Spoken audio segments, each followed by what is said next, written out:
Pernahkah kamu membayangkan tinggal di Mars? Planet merah ini selalu memikat imajinasi kita dengan misteri dan keindahannya. Tapi, bagaimana rasanya benar-benar tinggal di sana?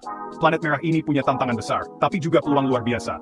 Mars adalah dunia yang keras dan tidak ramah, namun penuh dengan potensi yang menunggu untuk dijelajahi. Yuk, kita bahas apa yang terjadi jika manusia tinggal di Mars. Mars bukan tempat ramah. Kondisi di sana sangat berbeda dengan bumi, dan kita harus beradaptasi dengan lingkungan yang ekstrem.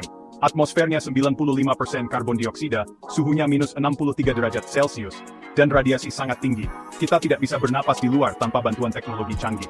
Jadi, manusia harus tinggal di habitat tertutup dengan perlindungan maksimal.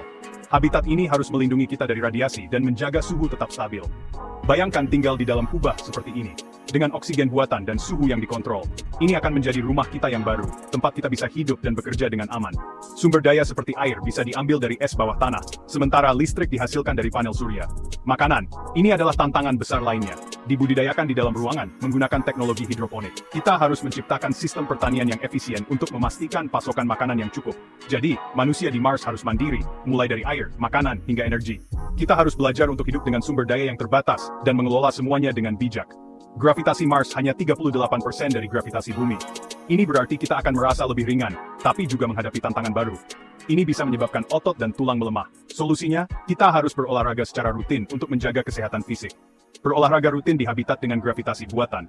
Ini akan membantu kita menjaga kekuatan otot dan kepadatan tulang, serta mencegah masalah kesehatan jangka panjang. Jarak Mars ke bumi sekitar 55 juta kilometer. Perjalanan ini memakan waktu berbulan-bulan, dan kita harus siap menghadapi isolasi yang ekstrem.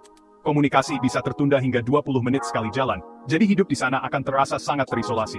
Kita harus menemukan cara untuk tetap terhubung dengan orang-orang di bumi. Tapi, dengan ruang hijau dan aktivitas komunitas, manusia bisa tetap menjaga kesehatan mental. Interaksi sosial dan lingkungan yang menyegarkan akan sangat penting. Mars bisa menjadi masa depan manusia. Sebuah tempat baru untuk berkembang dan belajar lebih banyak tentang alam semesta. Sebuah tempat untuk penelitian, eksplorasi luar angkasa, dan memastikan kelangsungan hidup kita jika terjadi bencana global di bumi. Mars menawarkan peluang yang tak terbatas untuk inovasi dan penemuan. Tinggal di Mars mungkin sulit, tapi bukan mustahil. Dengan teknologi dan semangat manusia, kita bisa mengatasi tantangan ini. Ini adalah langkah besar menuju masa depan manusia sebagai spesies antar bintang. Kita sedang membuka jalan untuk generasi mendatang. Like, share, dan subscribe untuk video seru lainnya. Terus seperti apa tuh yang bisa? A ton.